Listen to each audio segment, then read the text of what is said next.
It's me, Gillen. Gillen's got Parkinson's. I need your help. I need your help and I need your advice. And as a thank you and as a reward, I'm going to bring you with me on a story. I'm old. Let's not go into how old I am. I'm old. I started playing fantasy games in the mid-70s, 73, 74. But I wasn't playing Dungeons and Dragons. I was playing Lord of the Rings. Miniature figurines brought out a range of figures with a license from the Tolkien estate to wargame the Lord of the Rings book. So we were having battles just like we'd done when we did Napoleonic, but now we were doing them on the Pelennor Fields or the ruins of Osgiliath, whatever. I first saw an advertisement for Dungeons and Dragons in, I think it was a War Games magazine, which also had an advertisement for the very first edition ever of White Dwarf. I've still got them somewhere in a pile. Now, I didn't know anyone else sort of at school who played Dungeons and Dragons. None of my age group played even War Games. When I went to War Games Club, I was like the youngest. When I began playing Dungeons and Dragons, therefore, it was rather solo. The first module I played is G1, something like the steadfastness of the hill giant or the hill king, giant king. I can't remember now. Although I've probably got that somewhere if I could be bothered to dig it out. And there were three of them, G1, G2, G3. They were all about hill giants. Well, they were the first ones I had. And I played them as solo games at 74 to 75-ish. Now, in 1978, it was the year before I got married. I left university. I got my first job. I was living in a house on my own, and I bought by accident a copy of The Tomb of Horrors. When I started teaching, I began to run clubs for kids on a Friday. I always taught in areas that didn't have natural facilities. They didn't have scout troops. They didn't have Sunday schools. There wasn't a lot for the children to do in an evening. And so I started to run clubs after school.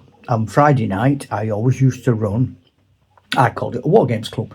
And very quickly became obvious that what the children were interested in were the fantasy figures.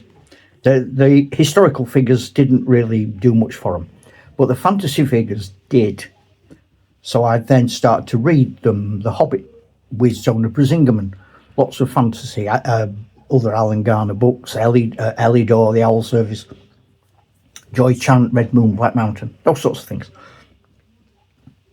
And always, it seems to me, happens is you end up with a group who are really, really, really, really dedicated and keen. And I ended up at my second school with a group who were so dedicated and keen.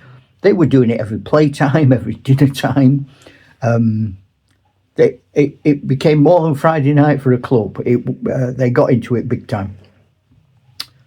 Then I went on at my next school, did the same again. My own children came along. I did the same again. So I've been involved with Dungeons and Dragons since the beginning, right at the start. I was playing it when it appeared. I was wargaming and fantasy role-playing before Dungeons and Dragons even appeared in the UK. I would argue even before it was invented, because I started wargaming between 68 and 72. I went to my first formal club in 72. Now, having said that, I've never been to a War Games club, a Dungeons and Dragons club, group, whatever you call. I don't even know what you call them. because I was always the guy setting it up. I was always the bloke who was introducing the new players. And because they were young, I wasn't following the proper procedures. And even now, I'm using my first edition Dungeon Master's Guide, my first edition Player's Guide. And I've brought in a lot of tweaks and hacks that I've decided, because of who I wargame and roleplay for, works, but it's not proper Dungeons and Dragons. I don't know what edition we're on. I was told by somebody recently that the 3rd edition didn't go down overly well, but I don't know that. I'm just second hand. Now, I'm moving house. I am moving, not only am I moving house, I've already moved from the north of England to the south. If you're not in England, that might not mean anything to you, but if you're in England, that's a big deal. I don't talk like the people down here. My accent is difficult. It is abrasive. It is northern. I am common as muck. I'm 70 or plus. I'm guessing that this new club isn't full of old men. And I've got to go in. What do I do when I moved into this new village in the middle of nowhere and join this Dungeons and Dragons club? The reason why I know there's a club is because I've seen it on a flyer for one of the pubs. What a great village. It's a little teeny weeny village with only one road to it. By the sea, around my ancient oaky woodlands that were in Doomsday Book. And in the middle of the village is a square. And in that square, there are 3 pubs. And on the other side, letting that side down a bit, is a cafe. How good is that? And there's a fish and chip shop. And there's a teeny weeny little shop selling essentials like boiled sweets, chocolate. I can't tell you how much I'm looking forward to this. But I was worried because it's isolated. Where I am now, I've still got a long way to go to get to Wargamers, but there are wargame clubs around me, and I know wargames. I've lived down here years, 13 years. I know a lot of wargamers around here, and we have sort of weekly games. People come to my house, we have games. I've got friends who game once a month. We have a big game. People come from all over to put this big game on. And I'm going so far away that this ain't going to happen. People are not going to go as far away as I live. I'm going into the dark, unmapped, uncharted regions. So, Dungeons and Dragons. I don't know what to do. And this is why I need your help. I'm going to do a series of these about specifically Dungeons and Dragons and this journey I'm on. So this is going to be the first one. Now, I don't know what do I do? Okay, I'm going to turn up on a Wednesday night, cold. I don't know anybody.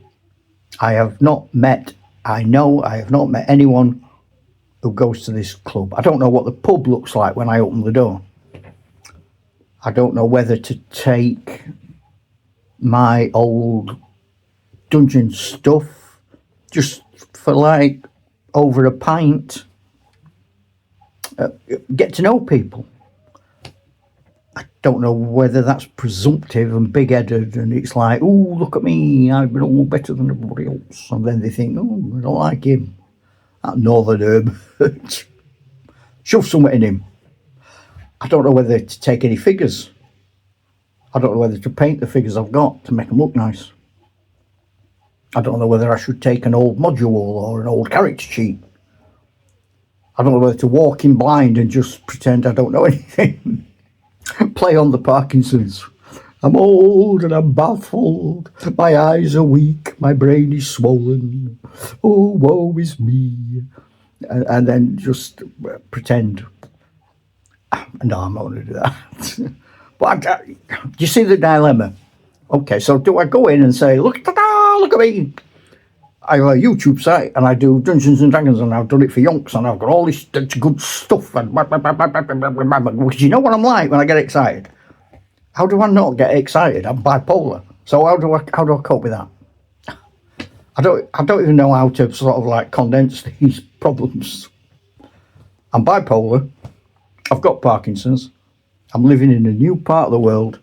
I'm going to a place I've never been to meet people I've never met, to try and play a game they've been playing for an amount of time that I am familiar with, but I'm only familiar with it from the 1970s, and I'm guessing that's not how they play it now.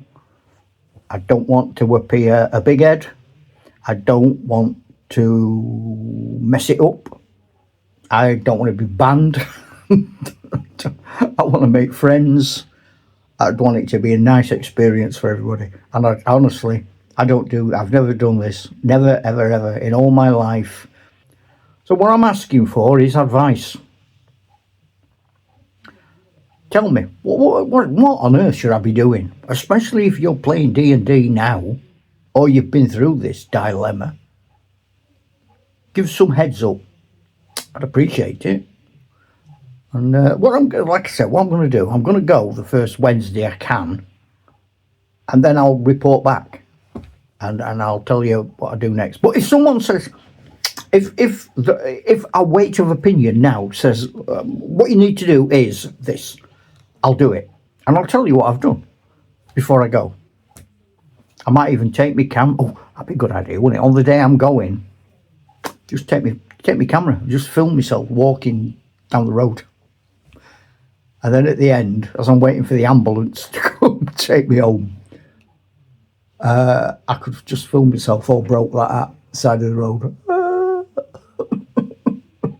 With all pages of an old Dungeon Master's manual floating in the wind. Perhaps an old die shoved up my nose. Oh, well. Anyway, there you go. Ta-ra, Chuck.